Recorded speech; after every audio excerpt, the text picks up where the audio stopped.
Bom dia, boa tarde, boa noite. Depende da hora que você vai assistir esse vídeo. Bem-vindo aqui ao meu canal no YouTube. Meu nome é Nara Franco, sou jornalista, trabalho com comunicação política há 25 anos. Trabalhei em mais de 15 campanhas políticas, assessora de imprensa, estrategista digital, produtora de conteúdo. Sou assessora de imprensa, fui assessora de imprensa, depende aí da lógica. De secretarias, de governos, de governadores, e estou aqui nesse canal disseminando o meu conhecimento, conversando com vocês, trazendo análises, críticas e debates sobre comunicação política. E hoje eu vou trazer para vocês uma análise de um pedaço do primeiro capítulo do meu e-book. Vou compartilhar aqui com vocês. Meu e-book, 100 primeiros dias de governo, estratégia de comunicação para começar bem o mandato. Eu tenho 2 vídeos aqui no canal, um onde eu explico por que eu escrevi esse e-book e outro é a importância dos 100 primeiros dias de governo. Se você não viu, recomendo que veja para você entender a lógica desse e-book e por que ele é importante para você que já trabalha com comunicação política ou que quer trabalhar nessa área, ou que quer se aprofundar nesse segmento tão importante da comunicação e que emprega tanta gente no Brasil, em qualquer lugar do mundo, tá? Então, eu recomendo que vocês vejam esse vídeo. E esse primeiro capítulo, que eu vou aqui passar para vocês, o primeiro capítulo, que fala sobre os fundamentos da comunicação. Porque, primeiro, a introdução, né? Porque os primeiros 100 dias são decisivos. E o primeiro capítulo, ele está de graça, gratuitíssimo para download na plataforma Hotmart, e é um aperitivo do que você vai encontrar nos capítulos seguintes. E hoje eu vou falar nesse vídeo um pouquinho sobre os fundamentos da comunicação governamental. É importante fazer uma distinção entre o que é comunicação de governo e o que é comunicação eleitoral. Parece óbvio, mas muita gente confunde. A comunicação eficiente ela é mais do que um recurso, ela é um ativo político. E a gente está vendo aí, por exemplo, o governo Lula sofrendo muito, recebendo muita crítica, e já, daqui a alguns dias, ou até hoje mesmo, vou postar um conteúdo sobre isso aqui. Porque a comunicação de governo ela é muito diferente da comunicação eleitoral. Muito diferente mesmo. E muita gente confunde comunicação de governo com publicidade. E não é. Não é. Não é porque eu sou assessora de comunicação, assessora de imprensa, que eu estou puxando aqui uma brasa para minha sardinha, não. Inclusive, eu até acho que muitos governos erram na comunicação porque eles confundem a difusão, a disseminação de informação com publicidade. E são coisas completamente diferentes, tá? São coisas muito diferentes, porque a comunicação de governo, você está no cargo, você é o assessor do prefeito, você é o assessor do vereador, você tem a caneta, digamos assim. Uma campanha eleitoral, não. A campanha eleitoral, sim, ela tem uma pegada muito mais publicitária do que a comunicação de governo. Então, depois que você assistir esse vídeo, corre lá na plataforma do Hotmart e baixa, faz download desse primeiro capítulo, que eu dou uma passada sobre esses assuntos. Eu tenho certeza que você vai querer ler o restante do e-book. É um e-book... o tema são os primeiros 100 dias de governo, que são essenciais na definição da imagem do mandato. Mas ele também fala muito sobre comunicação, no sentido amplo do que é a comunicação política. Então, eu falo deixa eu dar uma ajeitadinha aqui, eu falo de estratégia, eu falo de análise SWOT, ajeitando de novo aqui para ver que esse reflexo aqui do meu óculos está me incomodando. Eu falo sobre análise SWOT, eu falo sobre gestão de crise. Então, hoje aqui, eu quero falar muito com vocês sobre a questão desse primeiro capítulo, tá? Lembrando, ele está disponível gratuitamente para download.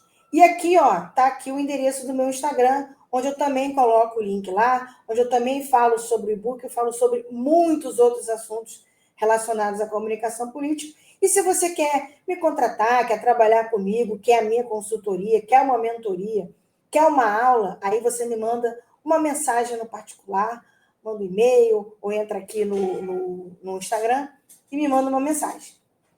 Tá legal? Então vamos falar aqui um pouco desse primeiro capítulo, que os 100 primeiros dias, eles são a base do mandato. A gente está vendo aí o Donald Trump causando esse alvoroço no mundo, e ele tem o quê? 2 meses. Daqui a pouco ele vai chegar nesses 100 primeiros dias. E as marcas do mandato dele já foram definidas, acho que nas primeiras horas do mandato. Nesses 100 primeiros dias, você constrói o que a gente chama de percepção pública do mandato. É como as pessoas, a população vai perceber o seu mandato. Se você é político, como você quer que a população te veja, e se você é assessor, como você quer que a população veja o seu assessorado.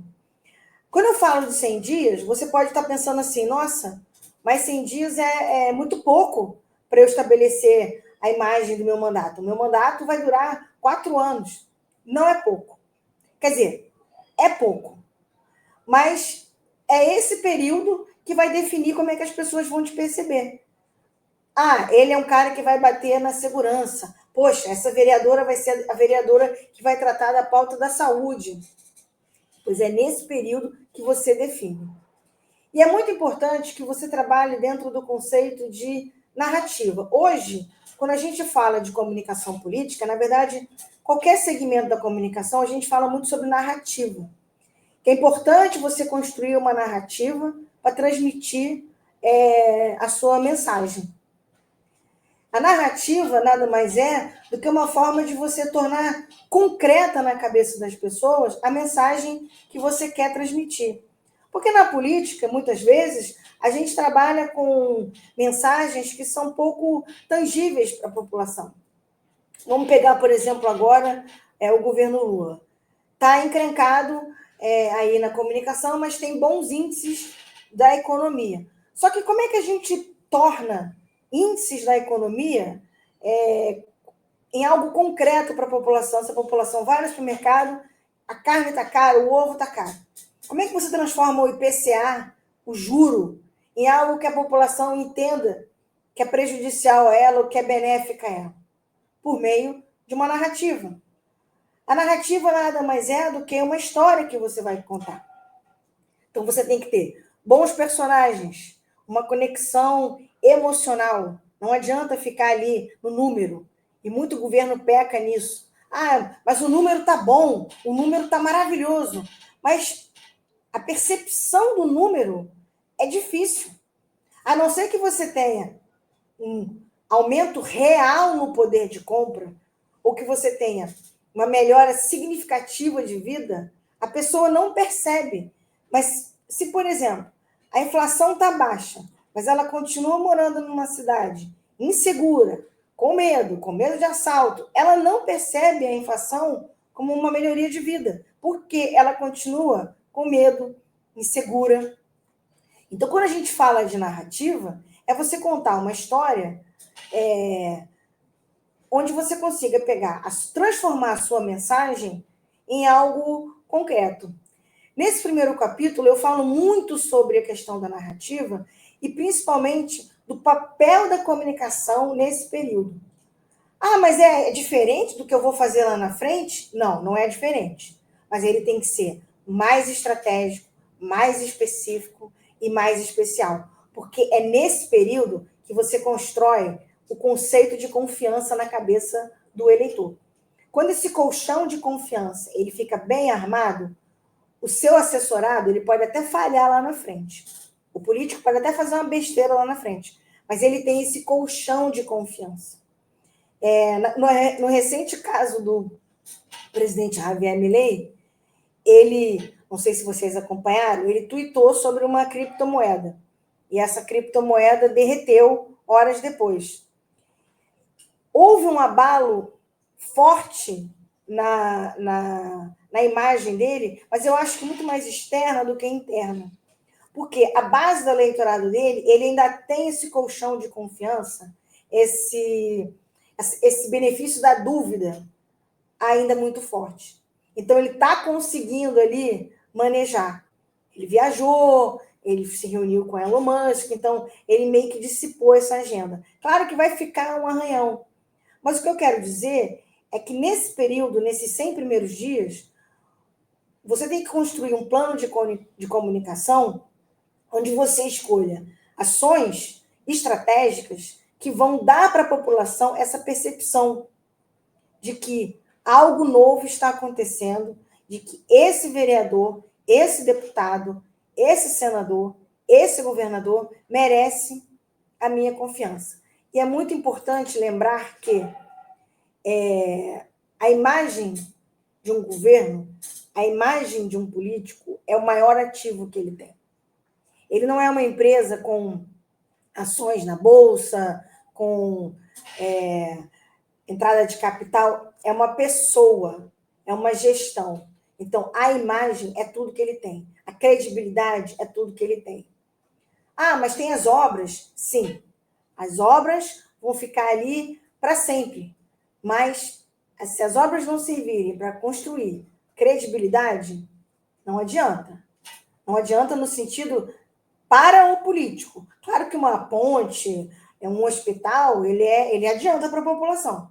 Mas para o político, o que vale é a credibilidade dele. A credibilidade de ser um bom gestor, de ser honesto, de ser inovador, de ser uma pessoa diferente do que foi anterior. Né? A imagem é o maior ativo de um político.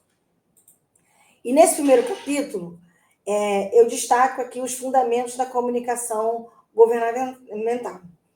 E a coisa mais importante que a gente tem que ter em mente quando fala de comunicação de governo é entender que a comunicação de governo ela é uma comunicação de serviço. Existe uma responsabilidade social muito grande quando você divulga, por exemplo, uma campanha de vacinação, uma campanha de matrícula numa escola, quando você divulga um plano safra, porque efetivamente você muda a vida das pessoas. Uma campanha de vacinação mal divulgada, mal feita, pode ocasionar mortes. Né? Falando assim, parece super dramático, mas é. Qual foi o principal erro do Milei? Ele, como presidente da República, não pode fazer a divulgação de uma moeda privada, de uma criptomoeda, porque ele tem uma responsabilidade social como presidente. Tanto é que na entrevista ele disse: mas eu fiz o post na minha rede pessoal. E o repórter, antes de ser interrompido pelo assessor do Milei, falou: não, mas não existe essa diferença. E, de fato, não existe. Não existe diferença entre o Javier Milei pessoa e o Javier Milei presidente. Na opinião pública, para a população, ele é uma pessoa só. Quando o presidente diz compre uma criptomoeda, ele está dando o aval dele de presidente da República. Então, o que eu estou querendo dizer com isso? Quando você faz uma divulgação de governo, existe uma responsabilidade porque você está lidando, com dinheiro público, dinheiro de imposto. 2, com serviço. Eu fui assessora da Secretaria de Saúde, fui assessora do Centro de Operações Rio, fui assessora de governos. Quando você pega uma informação dessa, que você sabe que vai mudar, de fato, o dia a dia das pessoas, que lá no Centro de Operações, quando a gente vai fazer um anúncio de uma chuva forte que ia cair, imagina, tem gente que vai deixar de sair de casa, vai faltar o trabalho. Tem mãe que não vai levar o filho na escola. Então, a comunicação de governo, ela tem esse caráter de serviço que muitas vezes ele fica escondido sobre a publicidade, porque é importante dizer, nossa, eu fiz. Tá, mas quem se beneficia? Como que você fez? Por que você fez? Como é que você fez? Isso tudo vai ser perguntado, vai ser debatido pela sociedade. A sociedade hoje ela está cada vez mais consciente, ela está cada vez mais crítica, e não sou eu que digo isso, são as pesquisas. Então, é importante que trabalhando com comunicação de governo, você que está aí do outro lado, que já é assessor, ou que quer ser assessor de comunicação política, que você entenda desse papel social, que você entenda que é uma comunicação reativa, que a imprensa nos procura, o cidadão nos procura, e que você tem que estar ali com muita educação e com muita boa vontade para atender, porque é o seu papel, principalmente por essa questão de serviço que eu falei. E, acima de tudo, quando você está trabalhando numa comunicação de governo, você está falando com cidadãos indiferentes. As pessoas só se envolvem com política quando é do interesse delas. Então, uma mãe, ela vai procurar informação na Secretaria de Educação porque é interesse do filho dela.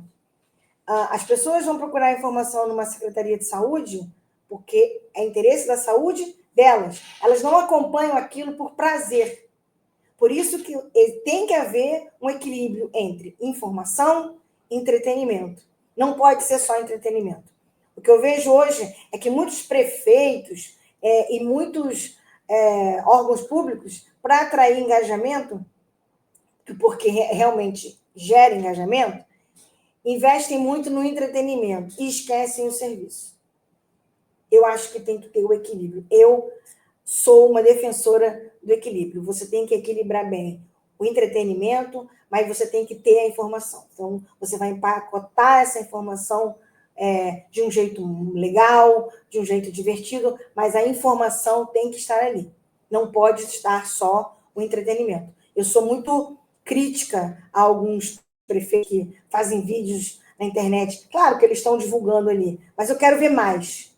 Eu quero ver mais. Eu não quero ver só a brincadeira, o vídeo. Mas isso, gente, é a minha opinião pessoal, né?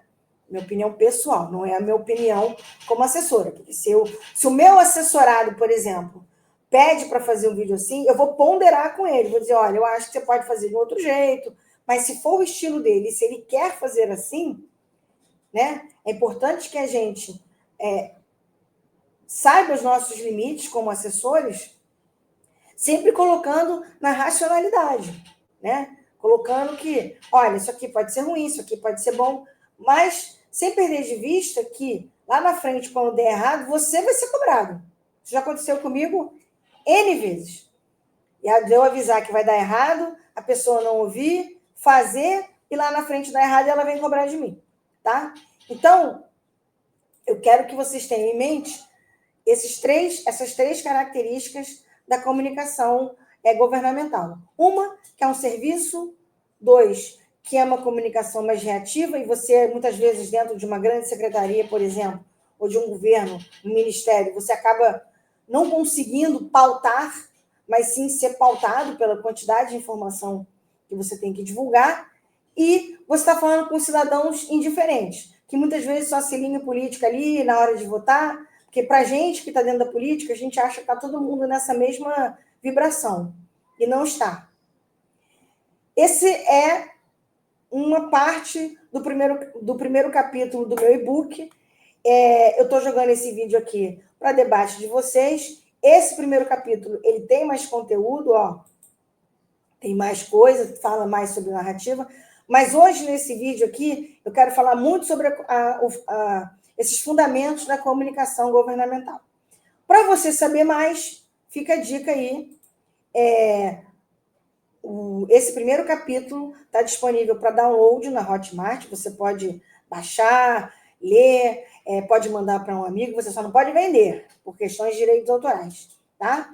Então, esse primeiro capítulo está lá disponível. Em breve, lá para março, abril, eu vou lançar um curso sobre esse tema, sobre comunicação política. Peço para vocês que me sigam aqui no canal no YouTube, me sigam no Instagram, também estou no TikTok, e que vocês, em caso de dúvidas, se quiserem falar mais sobre o assunto, podem me mandar mensagem aqui nesse Instagram, e eu vou deixar aqui, ó, o meu e-mail. Espera aí que eu vou botar aqui para vocês. Só um minuto.